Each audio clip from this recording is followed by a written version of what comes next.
Assalamualaikum warahmatullahi wabarakatuh. Bismillahirrahmanirrahim.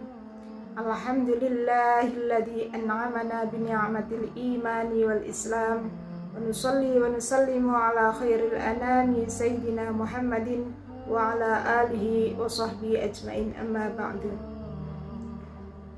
Para pemirsa yang dirahmati oleh Allah, alhamdulillah, puji syukur kehadirat Allah subhanahu wa ta'ala yang telah melimpahkan kenikmatan yang tak terhingga kepada kita semua, termasuk nikmat menggapai bulan Ramadan ini. Salawat dan salam mudah-mudahan tetap terlimpah curahkan kepada junjungan kita Nabi besar Nabi Muhammad sallallahu alaihi wasallam, yang melalui beliaulah nikmat untuk beragama Islam ini. Pemirsa yang budiman, kita telah banyak mendapatkan informasi tentang keutamaan bulan Ramadan. Bulan Ramadan adalah bulan mulia. Bulan Ramadan adalah bulan yang penuh ampunan. Bulan Ramadan adalah bulan yang penuh berkah. Di dalamnya diturunkan Al-Quran yang menjadi pedoman hidup umat manusia. Bulan Ramadan adalah bulan dilipat gandakan amal perbuatan manusia.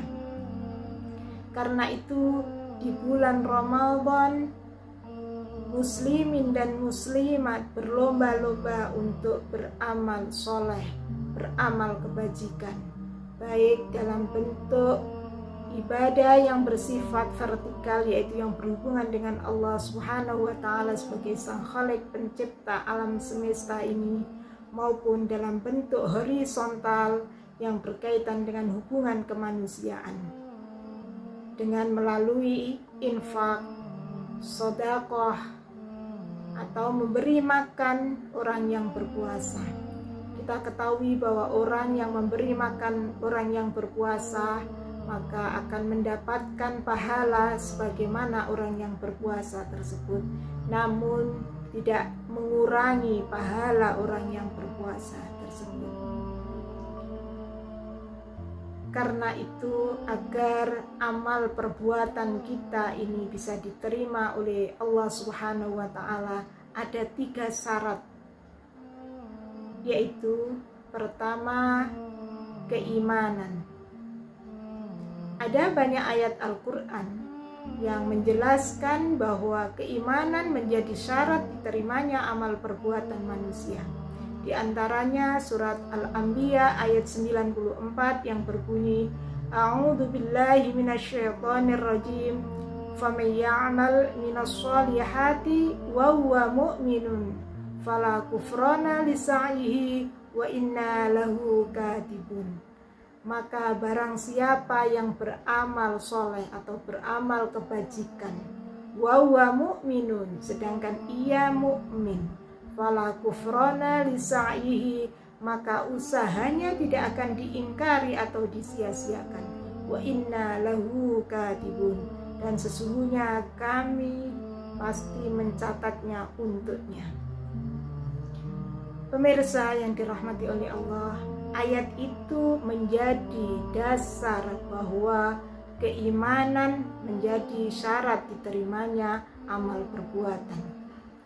Keimanan yang bagaimana? Keimanan yang lurus, yang mengesahkan atau mentauhidkan Allah. Hanya Allah lah yang berhak disembah, tiada sekutu baginya. Syarat yang kedua yaitu ikhlas. Ikhlas merupakan ketulusan niat seseorang dalam beramal soleh hanya kepada Allah. Niat yang ikhlas ini kadang tanpa terasa, tanpa kita ketahui, tanpa kita sengaja ternodai oleh penyakit hati yang kita kenal dengan riya dan sum'ah. Riya adalah memperlihatkan amal perbuatan kita kepada orang lain agar disanjung, sedangkan sum'ah adalah memperdengarkan amal perbuatan kita kepada orang lain untuk dipuji. Misalkan kita telah memberikan sedekah berbuka puasa dengan kita mengupdate status bahwa kita telah beramal, telah mengirimkan berapa bungkus ya, atau berapa kotak nasi untuk orang yang berbuka puasa, agar kita dianggap sebagai orang yang dermawan atau lain sebagainya. Riya ini merupakan syirik asghar atau syirik kecil yang sangat dikhawatirkan oleh Rasulullah SAW, karena syirik ini sangat halus datangnya, bahkan seakan-akan kita tidak merasakan. Hal itu sebagaimana digambarkan dalam hadis Nabi yang disahihkan oleh Imam Al-Albani yang berbunyi bahwa datangnya riya itu lebih halus dari langkah kaki semut. Kita sudah mengetahui bahwa langkah kaki semut aja kita tidak mendengar, dan ini lebih halus dari itu. Karena itu kita harus mawas diri terkait dengan penyakit hati yang namanya riya ini. Di era digital ini, riya sangat mudah terjadi karena terfasilitasi oleh media-media sosial yang ada pada saat ini. Misalnya kita dengan cara mengupdate status tentang ibadah kita atau sedekah kita.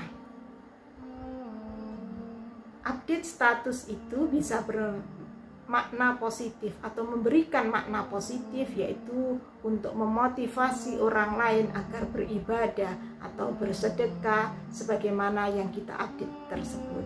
Namun kadangkala itu tidak terasa menimbulkan riya di dalam diri kita, sehingga menghapus amal perbuatan kita. Karena itu hendaknya kita bijak di dalam mengupdate status di akun-akun sosial kita yang terkait dengan amal ibadah kita. Syarat yang ketiga yaitu mengikuti ajaran Rasulullah. Artinya kita harus mengetahui sunnah-sunnah Rasulullah.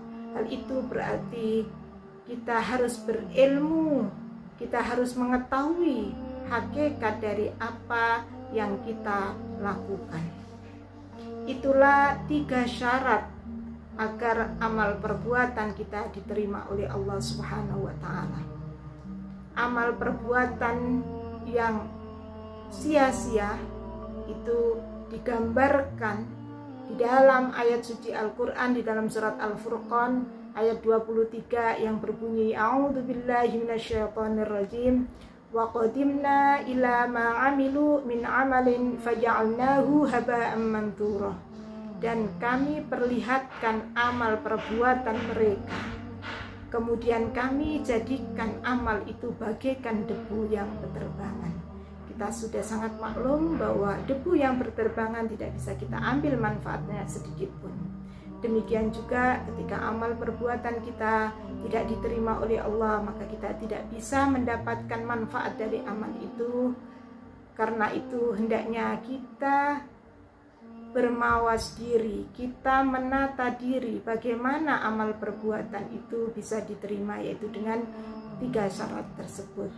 Demikian, semoga sedikit yang kita kaji pada kesempatan ini bisa bermanfaat bagi kita semua, dan kita bisa beramal soleh dan dapat menggapai amal tersebut di akhirat kelak. Hadanallahu wa iyyakum wal 'afu minkum. Wassalamualaikum warahmatullahi wabarakatuh.